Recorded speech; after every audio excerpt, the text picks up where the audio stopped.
In this video, I'm going to show you how an underpainting can help you get a jump start on your own paintings. And by the end of this video, you'll not only understand what an underpainting is and what it does, but you'll know how to do one yourself. Hi, I'm Layne Johnson. Welcome to my studio. I'm about to start this painting. It's a scene from the Texas Hill Country. But first, before I do anything else, before I do the underpainting, I've got to transfer and scale this image to this canvas.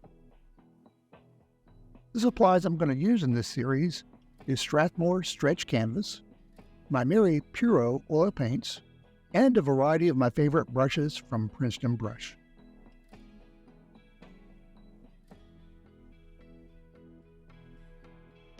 Nice canvas. It's really well graced too.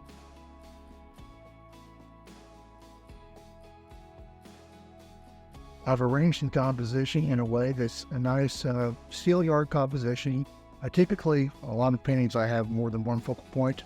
In this case, I'm using steel yard, looking at one marked mass here, offset by this one, and kind of at the pivot point where a good focal point is. So we also have a 3-spot pattern kind of hybrid armature here. So between steel yard and 3-spot, I think this one came out to be a nice painting. So let's paint.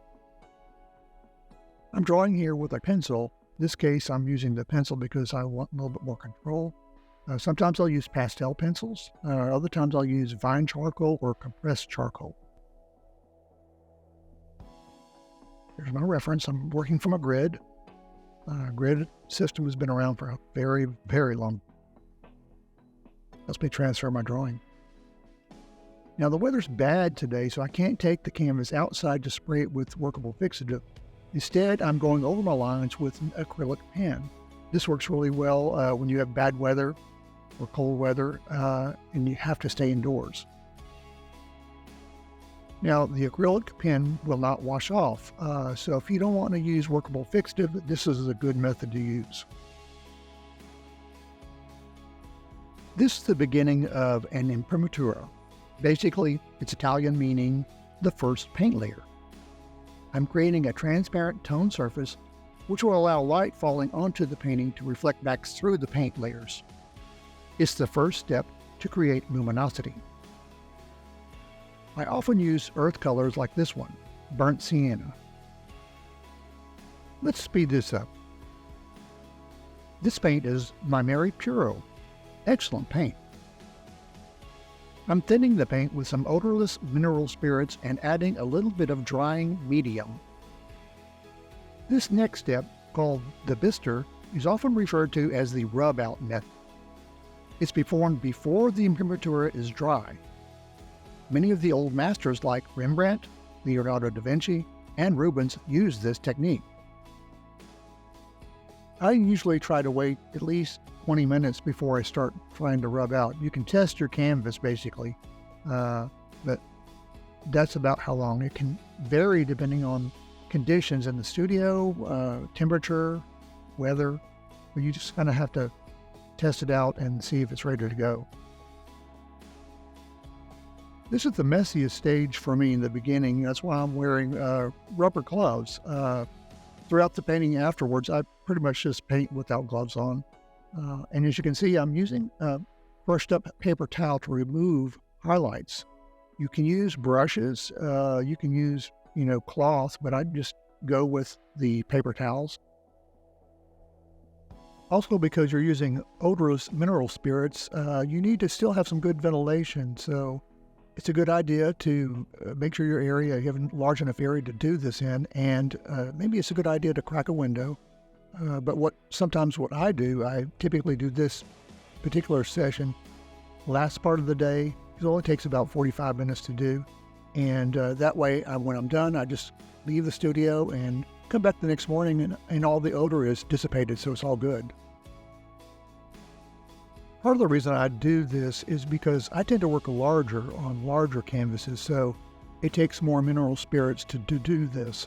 But if you're working on a smaller canvas, it's really not a big issue at all.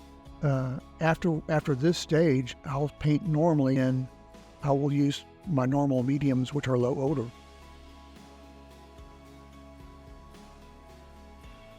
I get questions all the time about, is this the only color I use in an underpainting? And the answer is no. It's the one I typically use for daylight scenes. I want, and especially with clouds where I want luminosity. But if I'm doing a nocturne, let's say, I may use something completely different. If there's a moon involved in the nocturne, then I will use something warm around that area. But I may go with a totally different color, an umber, a gray, or even some blues on a nighttime scene. It's just fun to play with which colors you can use and what they do in your painting. As you get towards the end of the Imprimatura Bister, you might find certain areas drying faster than you'd like. You can always use a little bit of your OMS to reactivate the area and pull out highlights. That works well. Okay, it's looking pretty good. I think it's time to slow down a little bit. I think it's a good idea to step back and see how you're doing. Pretty good.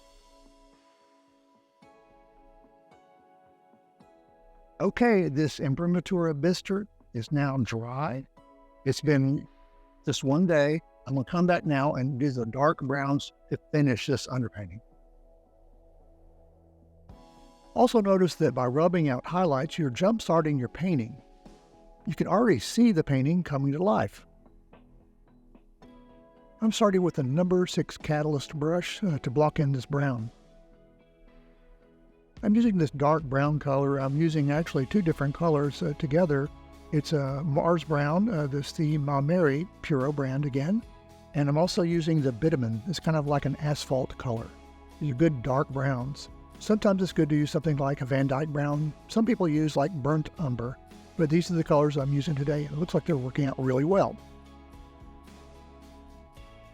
It really looks like I'm painting super fast here, but I'm really not. I'm taking my time, enjoying the paint, and just blocking in all these areas. It's not critical that you get everything perfect in this part of the painting. Just like any painting, you will hone it down to from areas that are not so detailed to areas that are more detailed.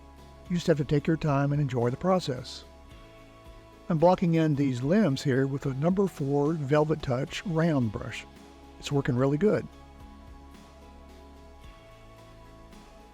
Sometimes people will ask me why I don't go ahead and paint the sky area the darker brown color. Well, basically, I don't think you really need to. I know it's going to be some form of blue or grayish blue or whatever, but the landscape, I think, is more important to develop, to get your values down. Let the Imprimatura Bister define the sky. Some people use other colors altogether for the Imprimatura. Some people will go with something more golden, like a raw sienna. Burnt sienna is what I'm using for my Imprimatura here. There are other transparent colors. You can use other transparent earth colors. They're good. In fact, you can do the entire thing with just the Imprimatura. Just do one toned panel and then let that dry and paint on top of that. Okay, I'm using my number 4 Velvetouch round to kind of block in this gate. It works really good for details. It's also really good for trees, the foliage. Towards the end of the painting, this underpainting, I will take a paper towel and kind of soften some things. I also will use a mop brush. This is the 3/4 inch oval mop, Velvetouch. Whoa, Tex, let's slow down. The basic goal for me to do the Imprimatura Bister and then complete the painting with the darker browns is, at the end of the underpainting, I want the whole thing to be covered so that the landscape has a good feel to it. It feels like it's getting to be real. You can kind of see the painting coming to life. And more importantly, you're going to see the direction the painting is going. You can visualize where to go with, let's say, the background hills or the trees. You can help see that because you've developed your values, and that's a big part of painting. Wow, you can see how quickly this painting's taken shape. Yesterday I took about 45 minutes to do the Imprimatura Bister.